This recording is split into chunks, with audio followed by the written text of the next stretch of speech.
ہمارا تمام ارشاد فرمایا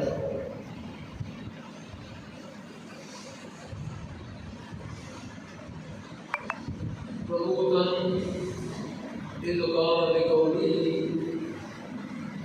أَتَأْتُونَ الْفَاحِشَةَ۔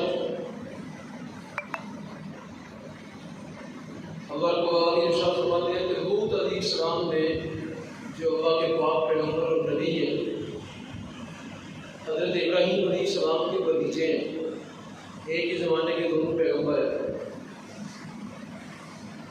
انہوں نے اپنی قوم سے ارشاد فرمایا اَتَأْتُونَ الْفَاحِشَةَ،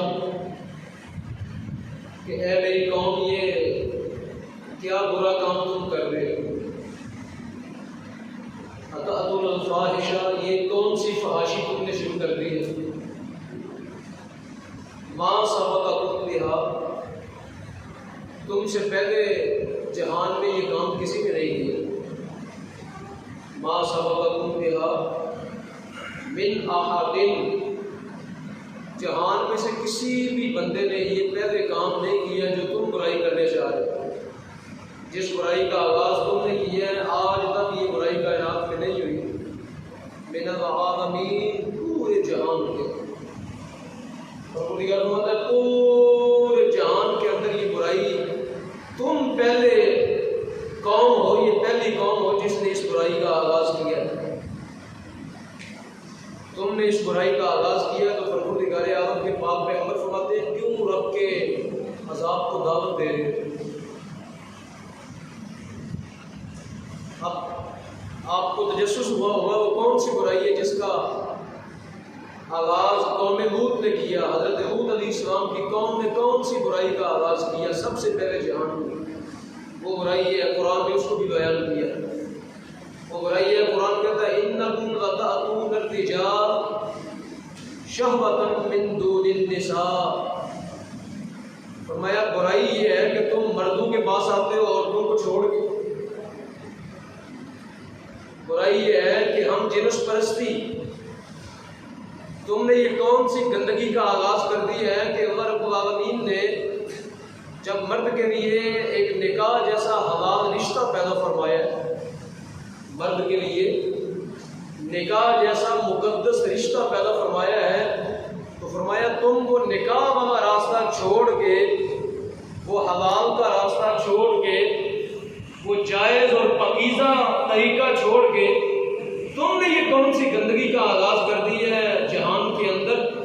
اِنَّكُمْ لَتَأْتُونَ الرِّجَالَ شَهْوَةً، کہ تم مردوں کے پاس آتے ہو اپنی برائی، اپنی گندگی پوری کرنے کے لیے، اپنی شہوت کو پورا کرنے کے لیے مردوں کے ہاں آتے ہو۔ مِن دُونِ النِّسَاء، عورتوں کو چھوڑ دو، مِن دُونِ النِّسَاء، عورتوں کو چھوڑ گئے۔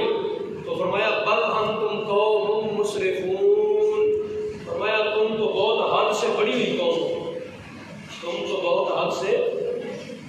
اور ایک دوسری آیت پہ یہی لفظ آئے اور ساتھ فرمایا بل انتم قوم تجہلون، یہی لفظ آئے انکم لتأتون الرجال وشہوۃ من دون النساء، اور آگے فرمایا بل انتم قوم تجہلون، تم تو بہت جاہل قوم ہو، تم تو کیا ہو بڑی۔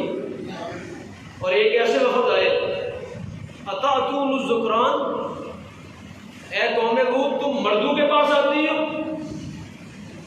تم نے عورتوں والا وہ طریقہ جو حلال اور پاکیزہ طیب و طاہر تھا وہ تم نے چھوڑ دیا۔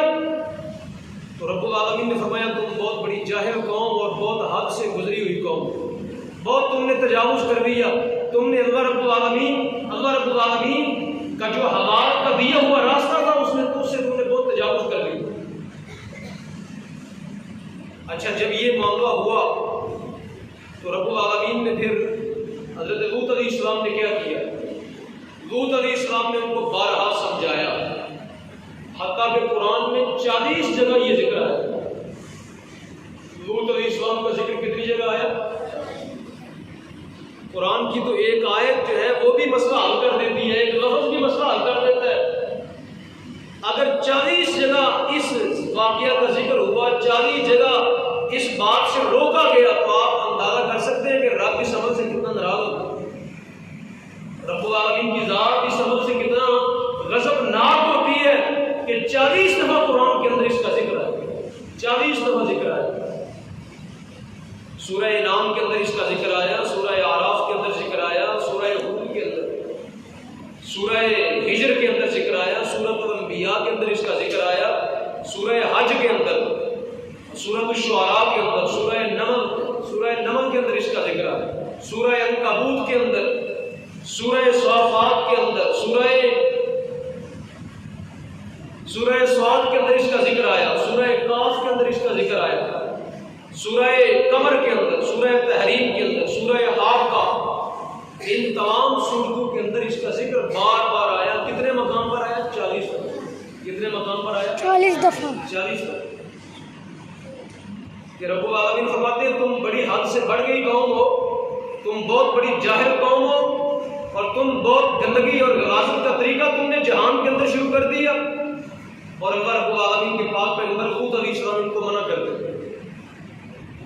اب انہوں نے کیا آگے سے رویہ کیا ہے؟ کیا نبی کی بات کو مان لیا؟ کیا اللہ کے پاک پیغمبر کی اس بات کو مان لیا؟ 40 دفعہ جب قرآن میں ذکر آیا تو پتہ نہیں وہ لاکھوں دفعہ نے سمجھایا ہوگا، اللہ کے پاک پیغمبر نے ان کو کروڑوں دفعہ سمجھایا ہوگا کہ باز آ جاؤ، اس عمل سے باز آ جاؤ، باز آ جاؤ، باز آ جاؤ۔ اچھا قوم باز آئی نہیں، قوم نے الٹا کیا کہا؟ قرآن نے بیان کیا، قوم نے الٹا کہا، لوط علیہ السلام کو کہنے لگے ہم تمہیں اپنے شہر سے نکال دیں گے،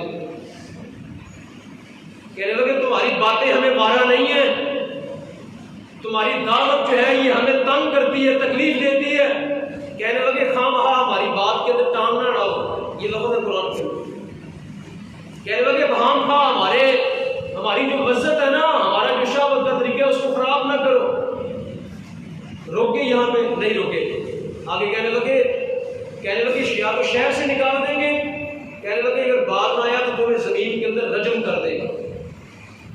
اللہ کے پاک پیغمبر کو کیا کہنے لگے تمہیں زمین کے اندر گاڑ دیں گے اور گاڑ کے تیرے اوپر سے پتھر مارے گا۔ اللہ کے پاک پیغمبر کو ان کی قوم کہہ رہی ہے کہ ہم باز آنے والے نہیں ہیں، ہم یہ کام جاری رکھیں گے۔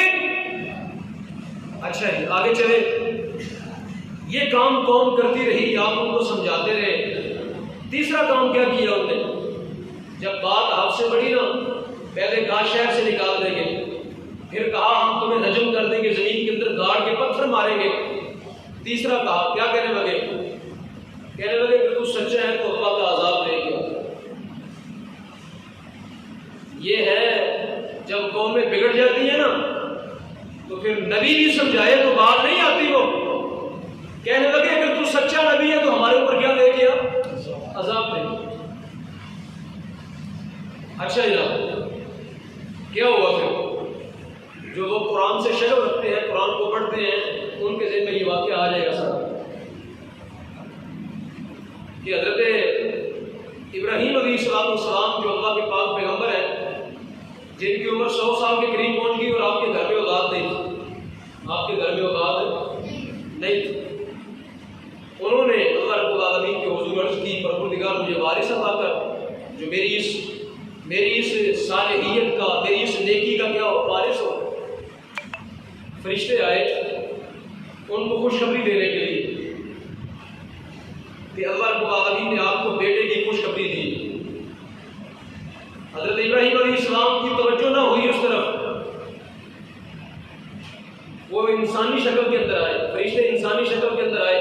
بعض دفعہ نبی کی توجہ نہیں ہوتی کسی معاملے کی طرف، آپ کی توجہ نہ ہوئی، آپ جو ہے نا وہ توجہ نہ فرما سکی کہ یہ اللہ کے فرشتے ہیں، آپ مہمان نواز تھے، آپ بہت بڑے مہمان نواز تھے، آپ کھانا اکیلے نہیں کھاتے تھے، جب تک کوئی بندہ نہیں مل جاتا تھا ساتھ بٹھا نہیں دیتے تھے، کھانا نہیں کھاتے تھے، کسی مسافر کو، راہ گزر کو پکڑتے، اپنے دسترخوان پہ بٹھاتے اور ساتھ بٹھا کے کیا کرتے؟ کھانا کھایا۔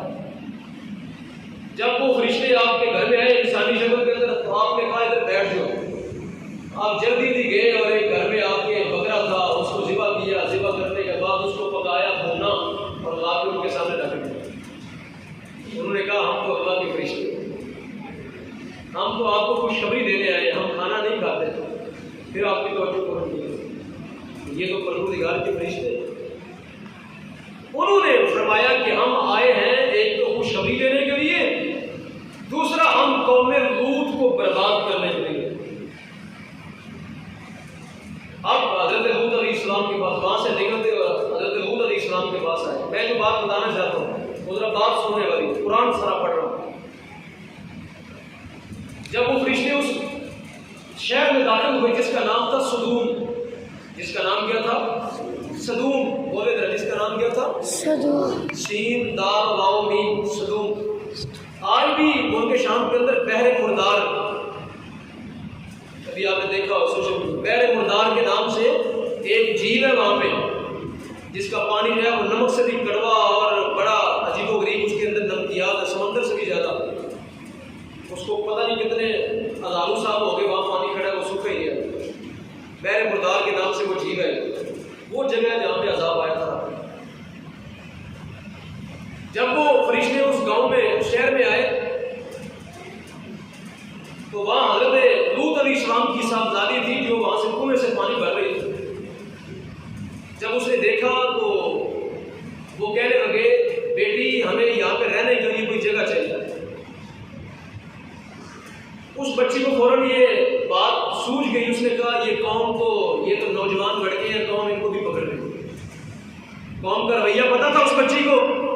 وہ دوڑ دی اپنے باپ کے پاس، گئی کہ یہاں کوئی اجنبی لوگ آئے ہیں، اگر قوم کے ان بے حیا لوگوں کو پتہ چل گیا کہ یہ نوجوان لڑکے آئے ہیں ہماری بستی کے اندر، تو یہ ان بچوں کو بھی پکڑ لیں گے. جو یہ اپنی بستی کے ساتھ کرتے ہیں، ان کے ساتھ، مہمانوں کے ساتھ بھی یہی کریں گے. وہ اپنے باپ کے پاس گئی، حضرت لوط علیہ السلام کو سارا ماجرا سنایا. آپ چھپا کے ان کو اپنے گھر میں لے گئے. جب قوم کو خبر ہو گئی، قوم کو کسی نے بتا دیا کہ بستی کے اندر نوجوان بڑے حسین و جمیل کچھ لڑکے آئے ہیں، اب قوم حضرت لوط علیہ السلام کے دروازے کو اوپر کھڑی کرتی ہے، باہر نکالو ان کو، باہر نکالو.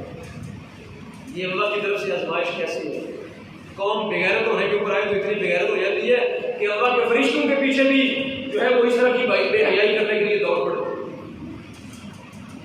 اب حضرت لوط علیہ السلام بھی گھبرائے ہوئے تھے کہ یہ میرے مہمان ہیں اور قوم جو ہے طاقتور ہے، یہ ان کو چھین لے گی.